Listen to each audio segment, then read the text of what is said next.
everyone. I'm Rick Bensignor. Today is Monday, February 1st, and welcome to this week's In the Know Trader show. What we've got on tap for you this week in our education portion, I'm going to talk for a few minutes about why you need to have multiple brokerage accounts. In our market overview, we'll take a look at the Dow Jones, the diamonds, which is the ETF for them, or maybe I might actually even have the Dow Jones itself, the index. Take a look at the VIX and kind of get a sense of where volatility is now, because it's increased quite a bit recently. And it's bounced off of an important support level near 20. So let's take a look at that. And of course, silver's in the news today, making an 8-year high. So we'll take a look at the SLV and see what our stuff says for that. And as far as sectors today, being that we're going to look at silver, I figure, okay, let's take a look at the whole XAU. That's the Philadelphia Gold and Silver Index. It's one of the key indexes that's used to track precious metals trades from the miners. It's not the actual silver or gold or platinum itself, but in this case, it's gold and silver miners. And so I'll take a look and get through hopefully as many of these 10 names that are major names in the XAU. As usual, sign up for my weekly ETF Tactical Trader Report or for our 7-Eleven monthly sector report. Please go to intheknowtrader.com. I do know that I've got to fix, there is an issue on the service page there, but there is not one on the sign up page. So you can certainly go and sign up for either of these two reports. The monthly 7-Eleven came out late last night. We do it always on the day going into the new month, so that clients know how to reallocate their spider sectors. And now we've been doing this for 6 months, and we are outperforming the S&P by 1.9%. So we had a small loss in January. We only trailed the spiders by 15 basis points, and as I said, we are up 1.9% above. And for anybody who manages money, when you're ahead of the S&P, you are doing well. So if we annualize that, that gets us almost to 4% outperformance. And this is for any of you who are looking to do better than the market instead of just buying spiders for your own account. If you'd like to kind of be involved, then this is a way to kind of do reallocations based upon the suggestions I give you and the sectors I give you and the amounts, the percentages I give you to outperform the S&P. And we use no more than 7 of the 11 sector spiders at any one time to be invested in. So that's that. My email address, rick@intheknowtrader.com. That is the best way to get me. All right, so let's take a look and just talk about what we said, why you need to have multiple brokerage accounts. And I think what's been going on last week in the market is kind of a good example of how crazy things can get and how brokerage firms on their own decide to just simply halt trading in names that you might have on. And that kind of stinks, because you may have positions on or trying to get positions on, and then all of a sudden you don't know if you have them or if you can get out of them if you did get into them. And this is why I like to have multiple brokerage accounts. It gives you the best flexibility that when things go crazy in the markets, and every so often they do, you have the ability to potentially use a different firm and transact there when one of the other firms you have doesn't let you. And that has happened to me on multiple occasions. It's why I have multiple brokerage accounts. And I can tell you, I have 4 different firms that I have accounts at. And they all have enough money that if I needed to do something quickly, I could do it. But let's just say you had $50,000 that you wanted to put into an account to open up and trade with. Instead of putting 50 in one place, spread it out such that even if you had $5,000 in one of these accounts, think about it. It gives you access to their entire platform. All the trading in stocks and ETFs are free these days if you trade domestic ones.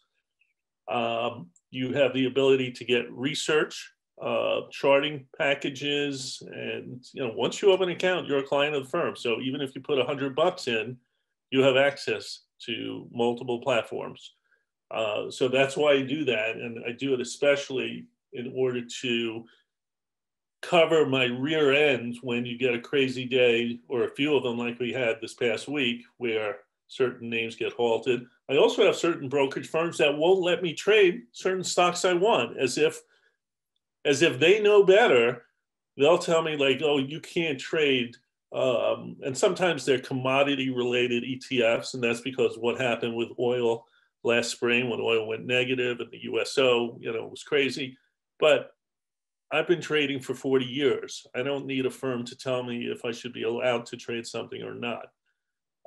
So I have found that some firms let me trade ETFs, especially commodity related ETFs, and some don't. So that's why I like to have multiple accounts. Now, just while we're kind of on the topic of having different brokerage firms and what's going on in the last week, I understand why they make certain limitations they do. And here's why you also want to have multiple brokerage firms. Some of these firms stop people from shorting some of these crazy stocks that, like GameStop and AMC and costs and, some of these high flyers that we'll call them under the umbrella of the recent short squeeze names. So some have stopped people from buying them or limiting how much you're allowed to buy. Some have completely stopped people from shorting them. Some have stopped people from playing options on them. So here's what makes sense to me and here's what doesn't. And you should kind of see how this aligns with the firm or firms you have your accounts at. As long as I have enough money in my account to buy a stock, not on margin, but to fully fund the price of the stock, then there is no reason that I should be restricted to buy that name. Secondly, if I am buying options and I have enough money to buy the options, if you know about options and you buy a call or you buy a put, you can't lose more than the price you paid for those. So there should be no limitation, as far as I'm concerned, on buying calls or buying puts, as long as I have enough money in my account to cover the transaction at fully priced, not margined. Thirdly, I completely understand if a brokerage firm says you cannot sell calls, you cannot sell puts, and or you cannot short a stock outright. And the reason they have to do that in times like we saw last week is to cover themselves, because ultimately they're responsible to pay the money to the clearinghouse in order to cover the loss. Now, they'll come after you and sue you, but they would first say, if you shorted a stock at 50 and it went up to 1,000 and you don't have that money in your account to cover the loss, they're left holding the bag until they come after you. So they don't want to get involved in that. And it makes sense that they reduce their own exposure on any type transaction that they can get left holding the bag. So they're willing to take a little bit of risk, but they're not willing to take a lot of risk. And that's fair. But what's not fair is when they limit you from buying a stock that's going up, like a GameStop or any one of these things, and they actually stop you. I don't need, and I'm guessing you don't need them to be your mommy or daddy to try to protect you. And what they're trying to do is really protect themselves against future lawsuits and people saying, well, I bought this stock because my friend told me to do it, and I didn't realize that buying, GameStop at $300 and that it could fall to $10, I didn't know that could happen, or I should have been informed. And the reality is, if you pull that stunt, you're dead wrong. Ethically, morally, in every way. If you trade, you have to know what you're trading, and you have to know the risks. And if you don't, shame on you. And don't you dare go after a brokerage firm if you voluntarily put your money into something, especially if it's to take advantage of a short squeeze or anything like that. I'm not talking about a salesperson who sells you a structured product or something that you don't understand and felt forced to buy. Totally different story. But if you, on your own, decide to speculatively trade with the purpose of making money, and you lose, that's the game. Too bad. So I'll finish this up by just concluding that, to me, it's important to have multiple brokerage firms because certain ones will limit you at times. One of the main brokerage firms that I have an account at always limits, in fact, just simply does not let you trade commodity ETFs. And to me, again, I understand them. I know what I'm buying. I understand that they don't always track the underlying commodity. But it shouldn't be them to say, well, we're just taking these off our platform altogether. That's wrong. So, but I can find another firm that lets me do those names that I want. So that's why it pays to have multiple firms as brokers. All right. Let's take a look at stocks now. Oops. So we will go to our stock charts, and this is actually, okay, so this is the Dow Jones. It's not the diamonds, it's the actual Dow Jones Index. You can see in the upper left-hand corner as of right now, which is a few minutes after 2 o'clock on Monday the 1st at 30,227. It's up about 245 points on the day. Let's take a look at what we see here. Now, this is a weekly chart. I don't have a lot of annotations here, but let's take a look at what's important. Let's get a little, let's choose an ellipse so we can circle the area we're trading in right now. So here's last Friday's close and the bounce up today. So we're virtually on the highs of the day as we speak.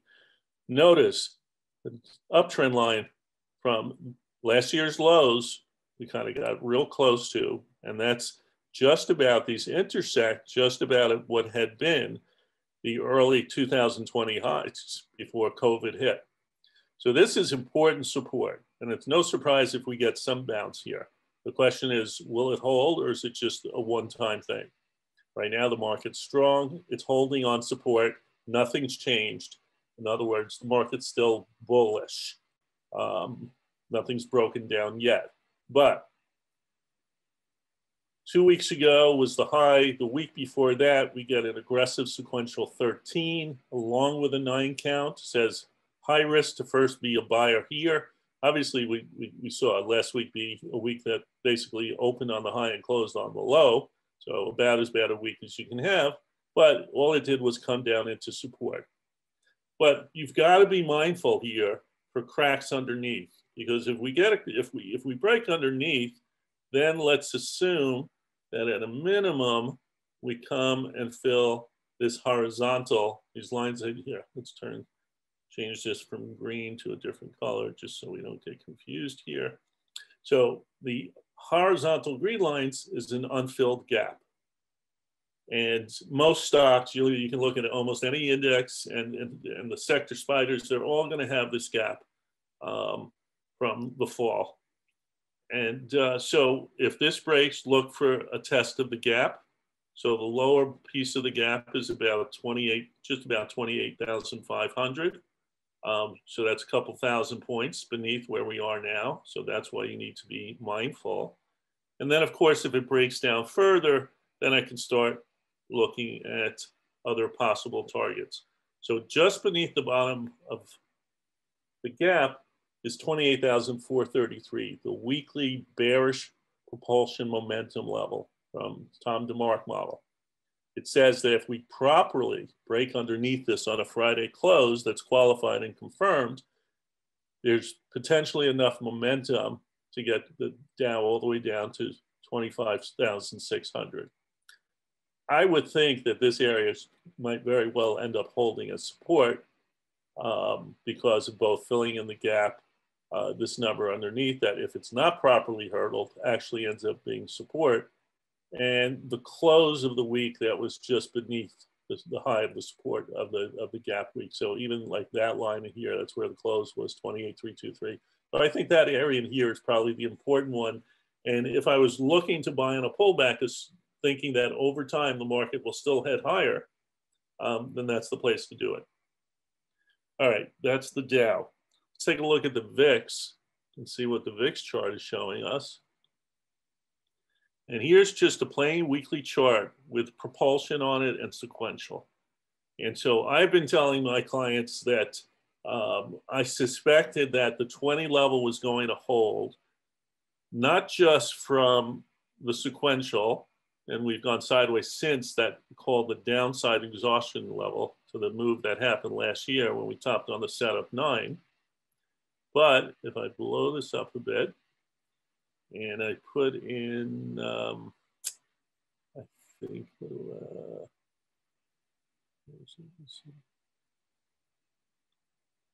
so this is also another DeMark model. It's called reference close. Proper breaks under these pink lines would have indicated a further breakdown. And that would then kind of make it tougher to be bullish versus this 13. The fact is, there's a weekly chart for the last, I don't know, 8-10 weeks or so. Just kept playing with it, couldn't break beneath it. And then last week we shot up and took out the cyan line, which was the bullish ref close number of 2434. So you got the big move up. We all almost tested the bullish propulsion momentum level. And you can see there's two of them right near each other from two different moves higher. Basically, if you get above 39-ish in the VIX, expect to move up to about 48 or so. Otherwise, we're consolidating. We're still in a trading range. And as long as we're above 20, the bulls are generally in control. You've got a MACD positive move here too. Of course, volatility, you get an update like you have now, and volatility is going to come in.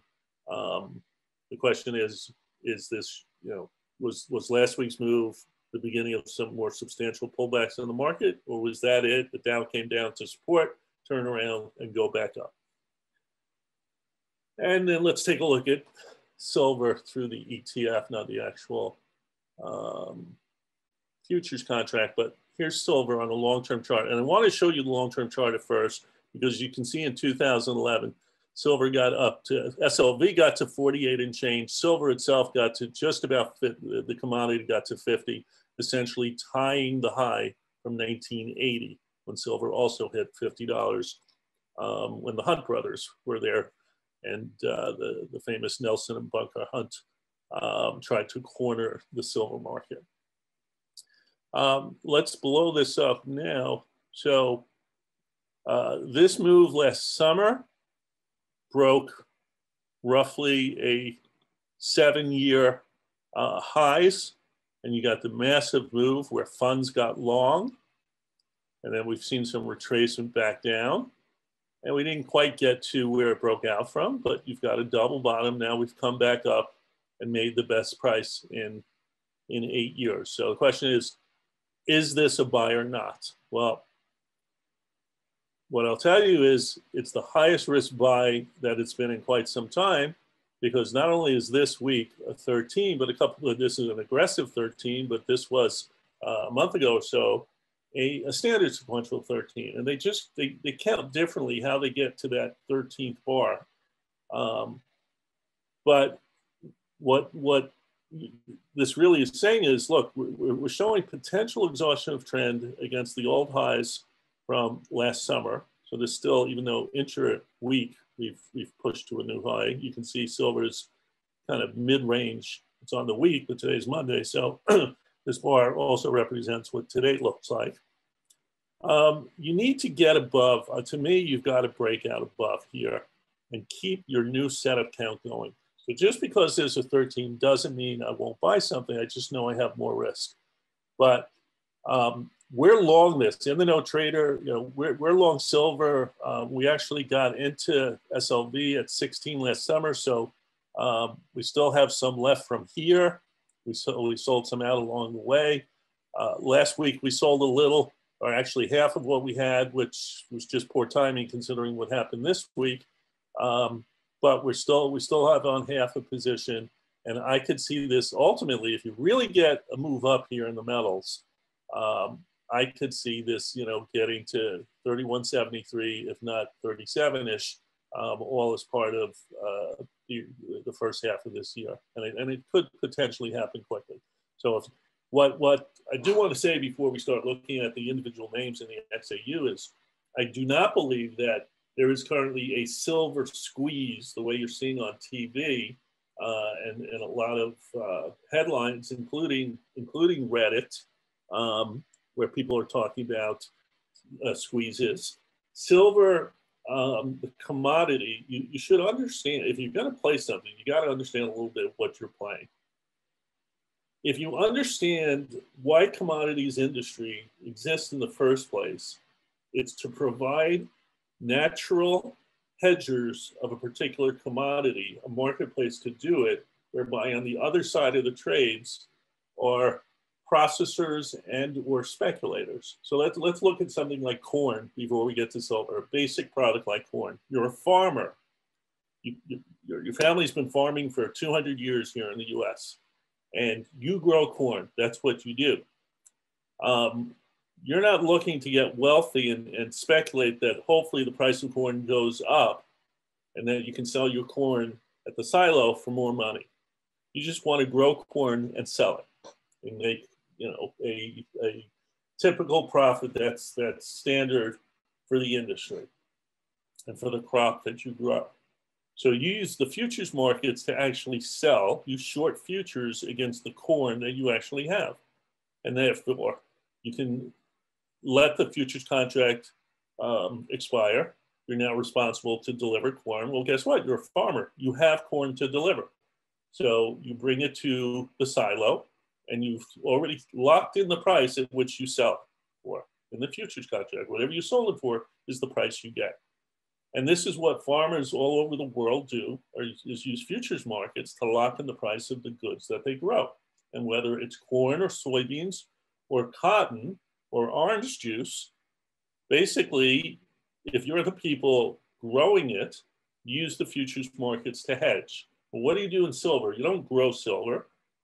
You take it out of the ground. So silver miners, the companies that mine silver, that mine gold, that mine platinum, that mine copper, aren't in the game to speculate on the price of the metals that they're mining. They just want to sell it for a profit and be done. So they are on the short side, almost predominantly in the futures markets.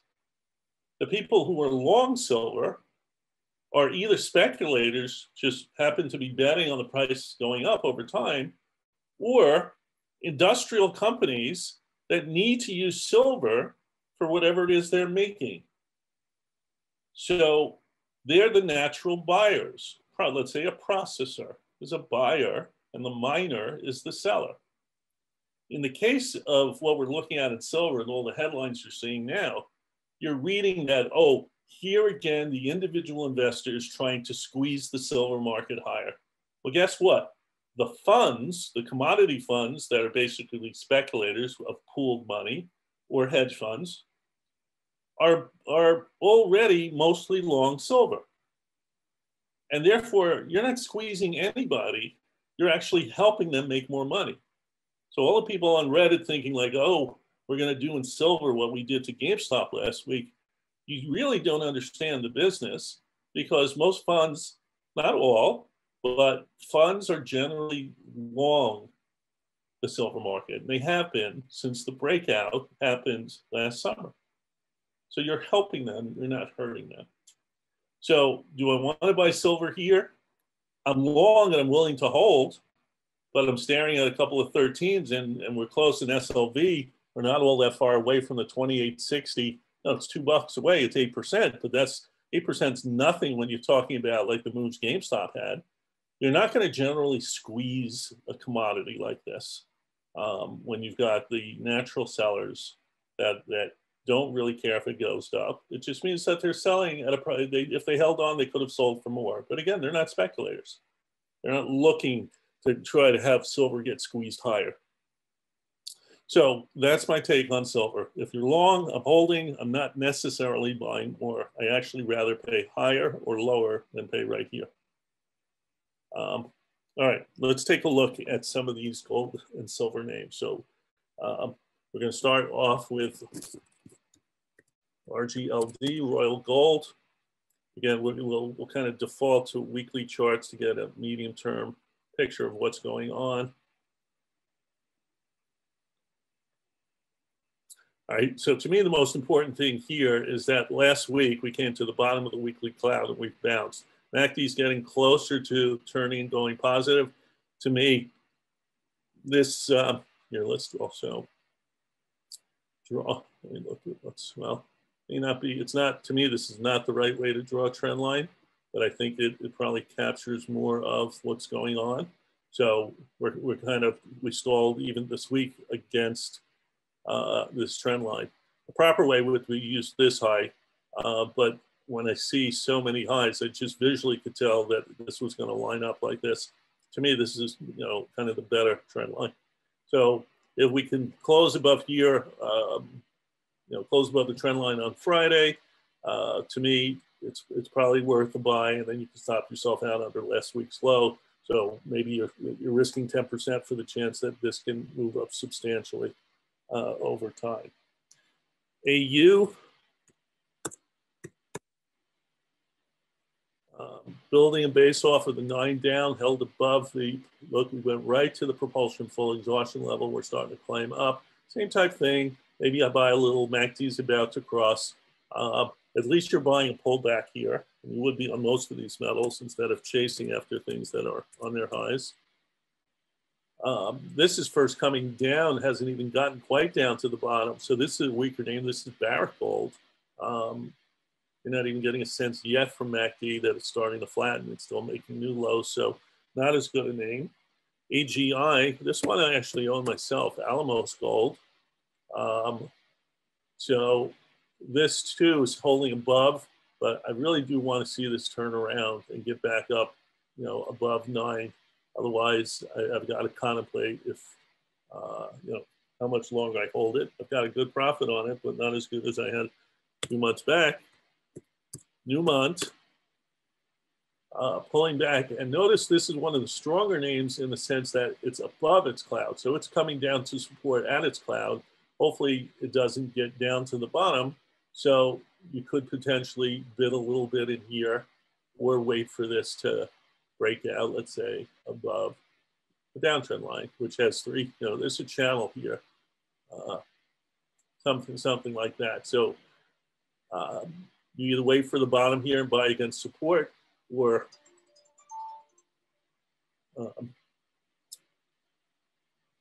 you buy, I think, a breakout. That little tone you heard means our time is up. I thank you for listening. And this is Rick Bensignor. This has been In the Know Trader. Hey, Grayson Rose here with StockCharts. Thank you so much for watching. I hope you enjoyed that video. If you did, consider giving it a like down below, maybe leave us a comment, and if you're new to the channel, you can subscribe at the link up above. We're gonna bring you daily content from an incredible collection of technical analysts and financial experts.